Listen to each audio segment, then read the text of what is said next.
To the extent that we had agreed, agreement is agreement.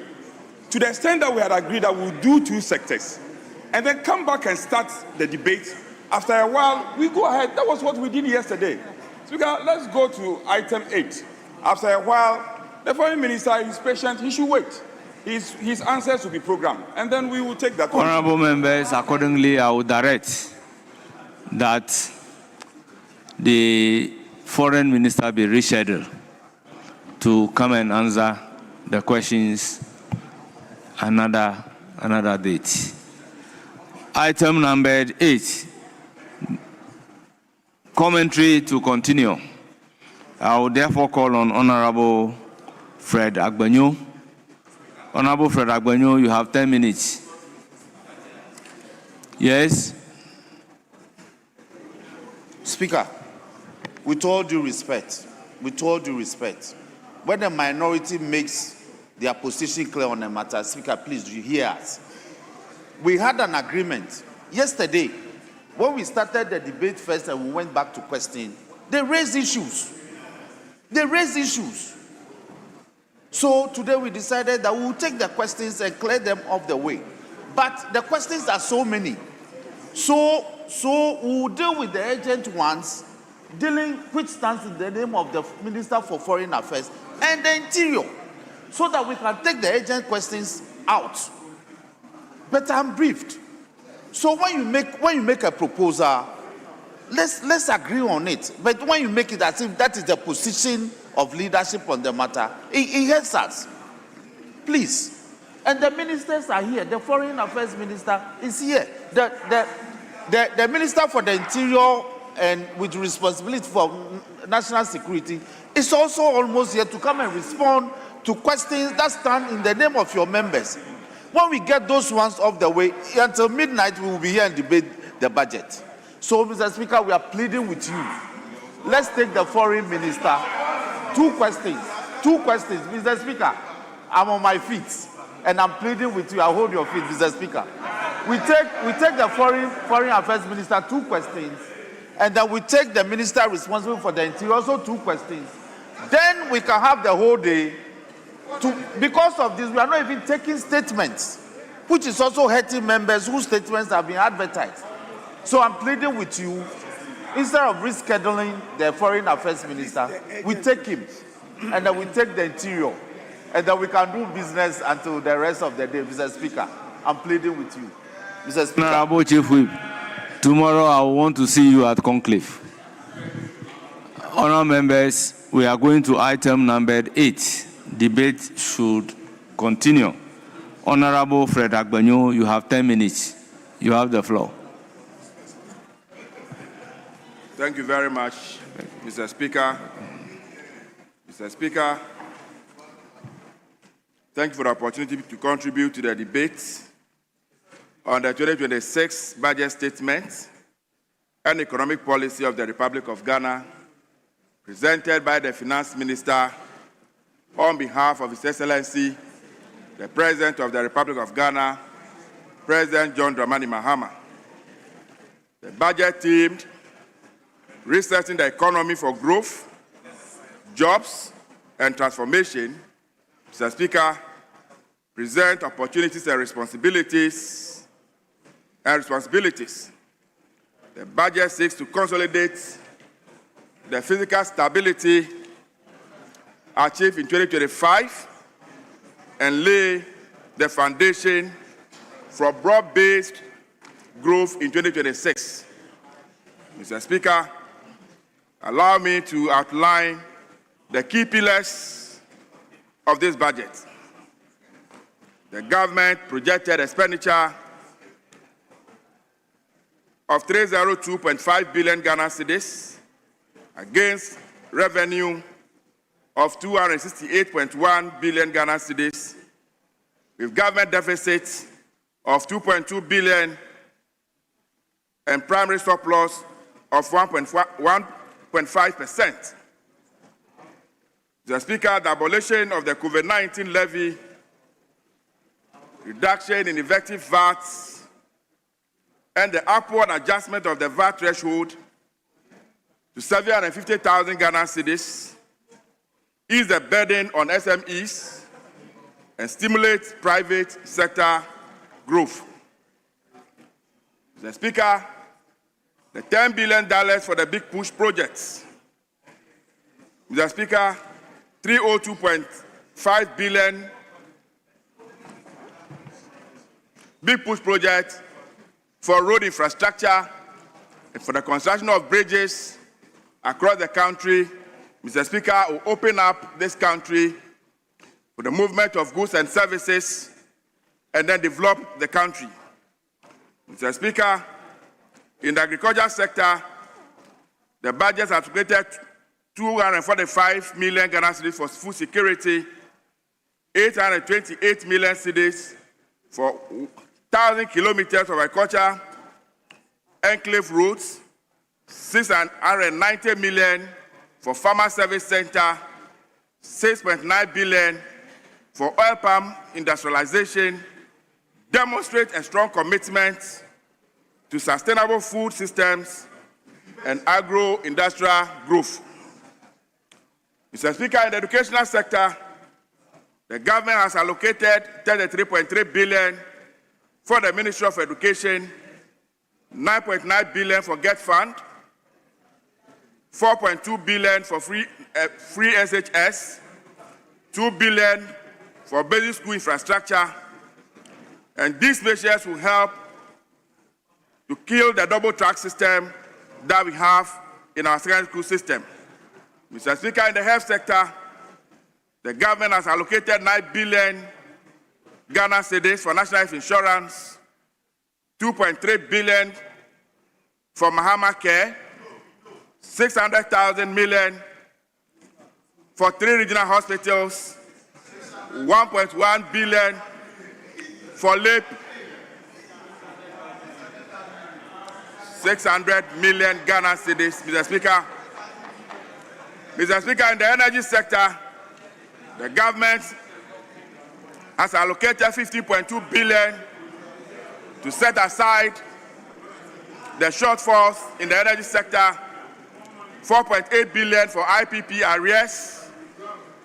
And Mr. Speaker, we, the people of Guam, will be happy that with all these projects, we'll be able to open up road infrastructure in the area. We'll be able to extend electricity to the rural communities. Mr. Speaker, we'll be able to build more hospitals, cheap compounds, and schools and markets in the area. Mr. Speaker, if you refer to the budget, page 146, the Finance Minister has this to say at paragraph 1195. He said, Ghana indeed was at the bottom of the abyss, a nation of distress, with its economy bleeding and its people weary, yearning for a government with the courage and vision to rebuild. Indeed, today, Mr. Speaker, we have a government with vision. We have a government that is ready to rebuild the country.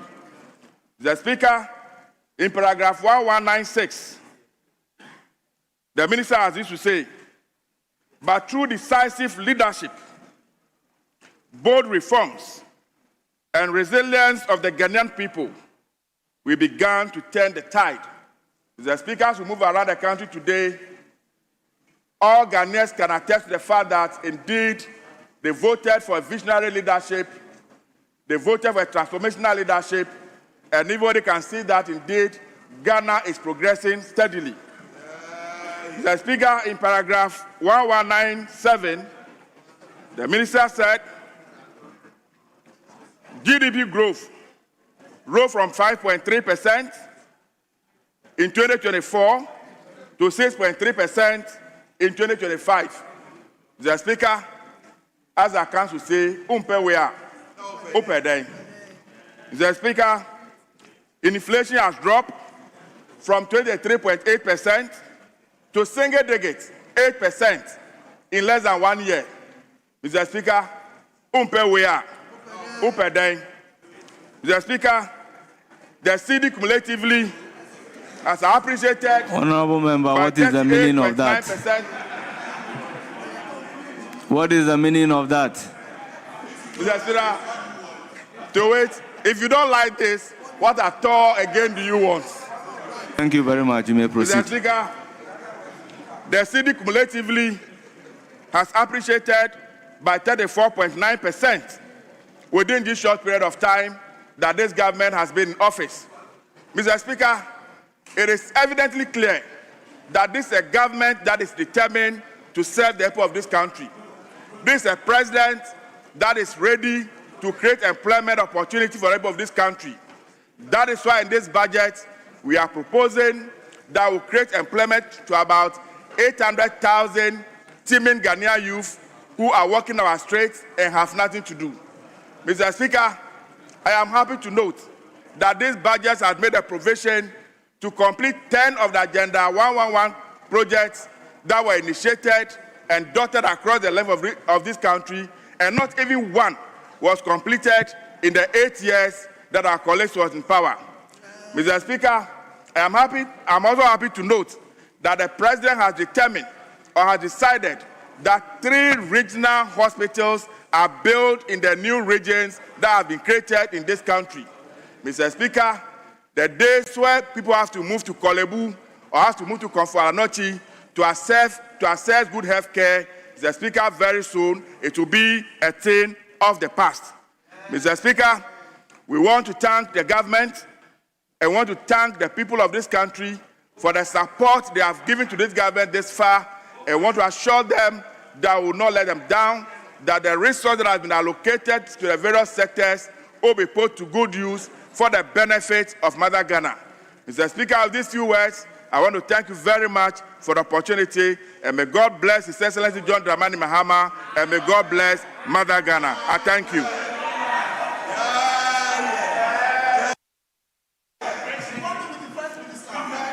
Honourable members, it's now the turn of Honourable Dr. Mohammed Amin Adams. You have 15 minutes. Thank you. Thank you, Right Honourable Speaker, for the great opportunity given to me to comment on this budget, the 2026 budget, which was presented here by my brother, the Honourable Atu-Forson, on behalf of His Excellency, President John Dramani Mahama. Mr. Speaker, I have already described this budget as growthless and jobless. It does not offer hope to the people of Ghana. It does not offer hope to workers. It does not offer hope to teachers, not even to investors. The confidence levels in the economy is very low. And it is not we, the minority, who are saying it. Mr. Speaker, it is not the minority that is saying it. Whilst the government is in this house praising itself, investors out there are saying something different. Mr. Speaker, before the budget was presented, the government conducted 45 Treasury bill auctions, 45. And if you want to know, one of the measures to know the confidence in an economy, it is the market, how the market responds, how they patronize your investment, how they patronize your instrument, your debt instruments. And Mr. Speaker, I'm saying that 45 Treasury auctions conducted since January, 25 failed. If 55% of your Treasury auctions failed, what it means is that confidence in the management of the economy collapsed. Mr. Speaker, what is even intriguing is that 2 days after presenting the budget, a budget which is supposed to give good news to Ghanaians, a budget which is supposed to give good news to investors, 2 days after presenting the budget, the market rejected your debt instruments. Your Treasury bills suffered 30% rejection. That is a vote of no confidence in the economy by investors in this country. Mr. Speaker, when it comes to inflation numbers, the minister boasted that they achieved a single-digit inflation. Mr. Speaker, single-digit inflation is good for any economy. And this was why under the government of President Nana Addo Dankwa Akufo-Addo, we achieved, Mr. Speaker,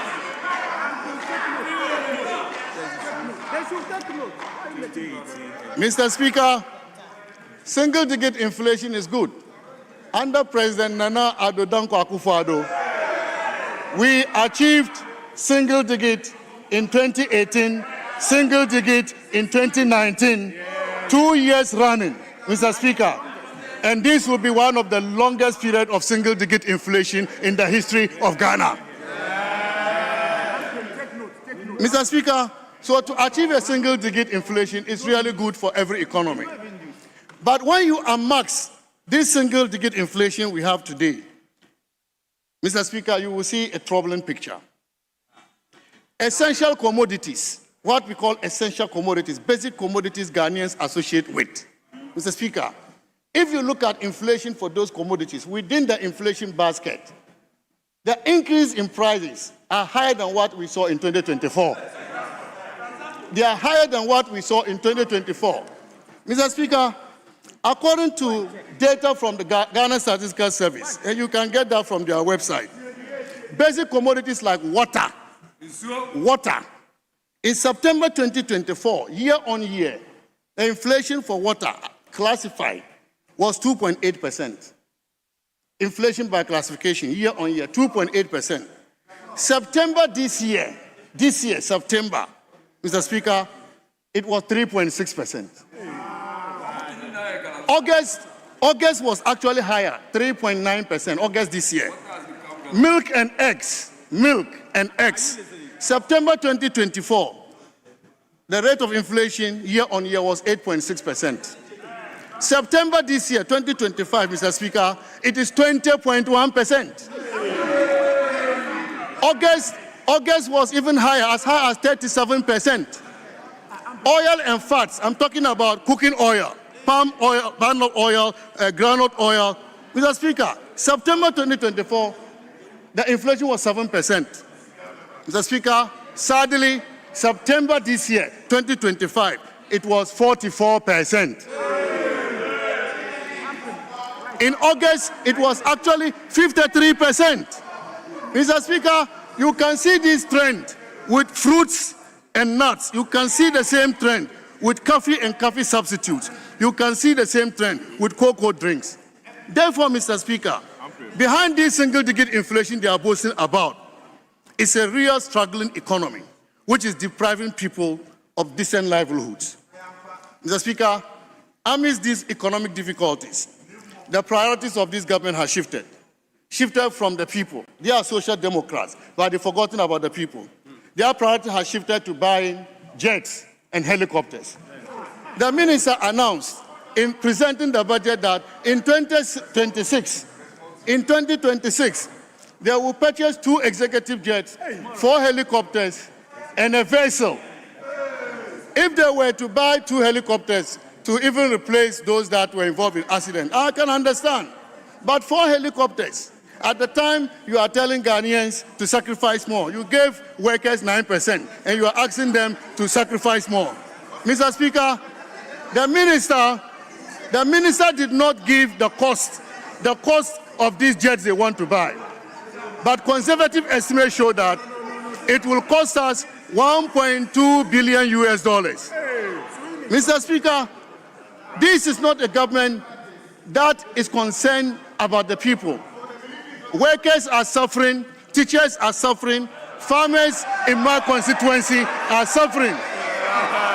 Mr. Speaker, and then you want to use that money to buy helicopters and presidential jets.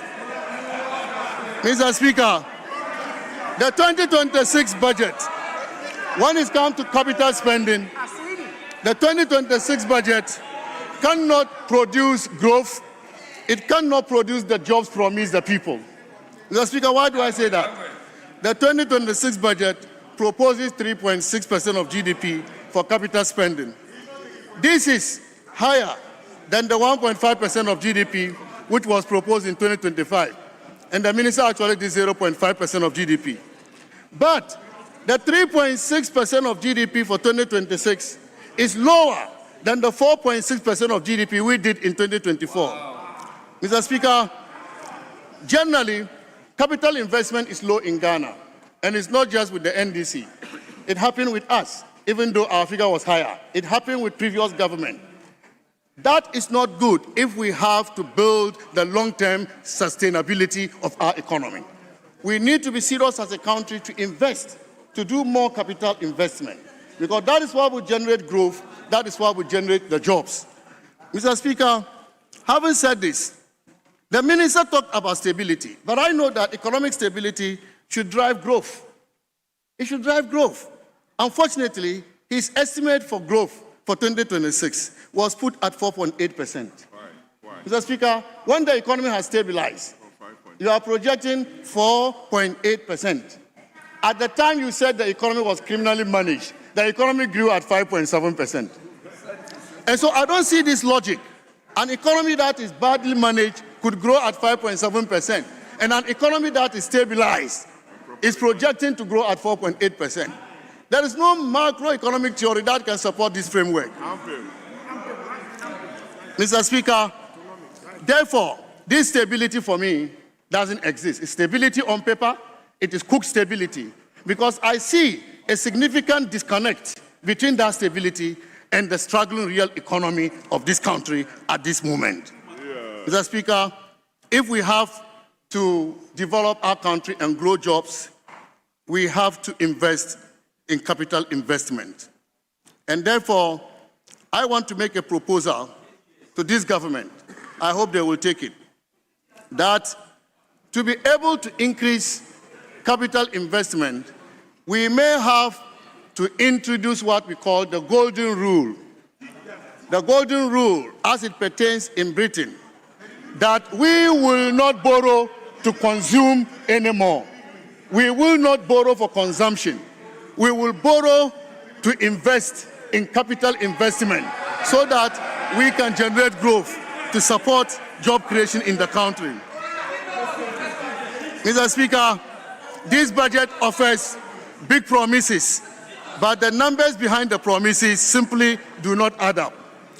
Let's come to numbers with regards to revenue performance.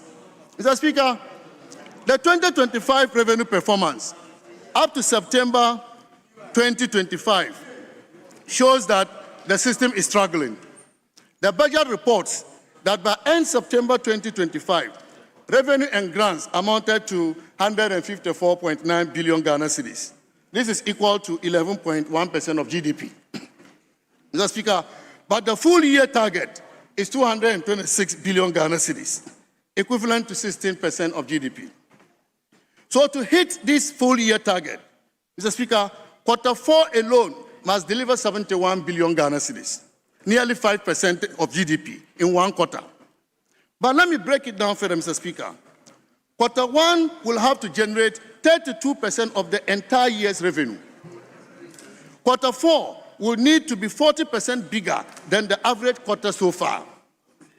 We must ask, what policy, what compliance breakthrough, what structural shift, or even what miracle can support such an extraordinary fourth quarter performance when you have not performed in the first 3 quarters of the year? Mr. Speaker, no explanation has been provided. This is not proper forecasting. This is wishful arithmetic. Mr. Speaker, the revenue measures in the 2026 budget itself are unrealistic and untested.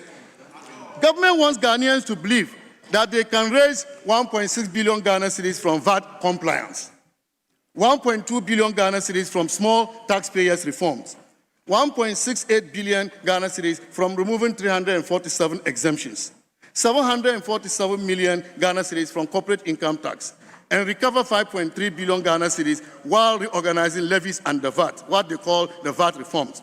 But, Mr. Speaker, these measures depend almost entirely on behavior change, administrative strength, GRA enforcement capacity, customs discipline, a taxpayer base still recovering from economic stress.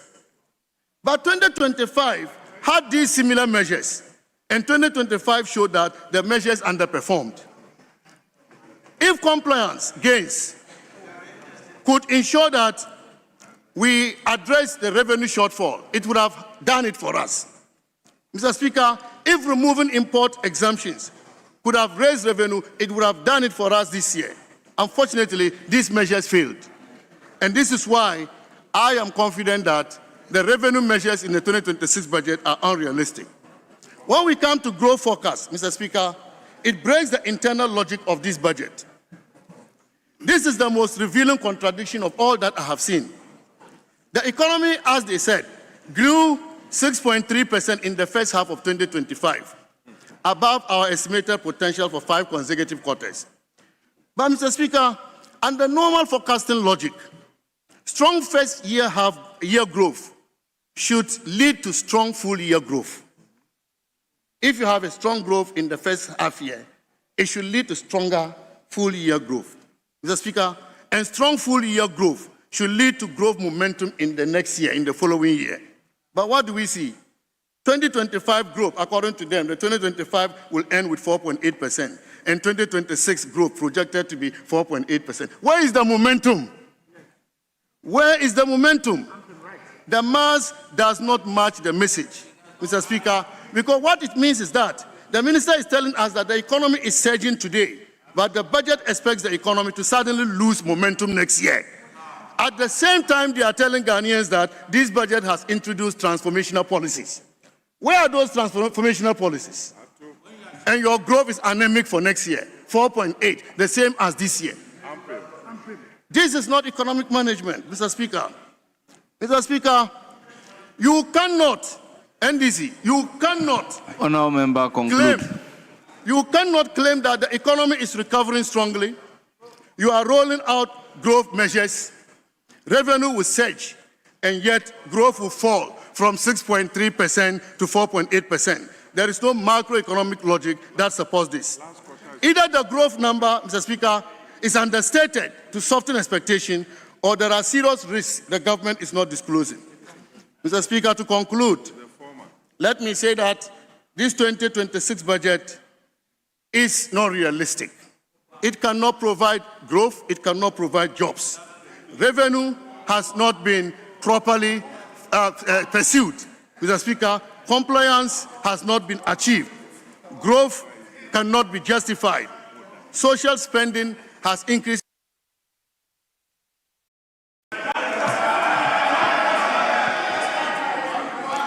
Honourable Member, your time is up. Honourable Members, order. Honourable Members, I will proceed to give the floor to Honourable Su Dapila. You have 15 minutes. Thank you. Thank you so much, Mr. Speaker, for the opportunity given to me to comment on the budget statement presented to this House by the Finance Minister, the Honourable Kessel Atoba Forsen.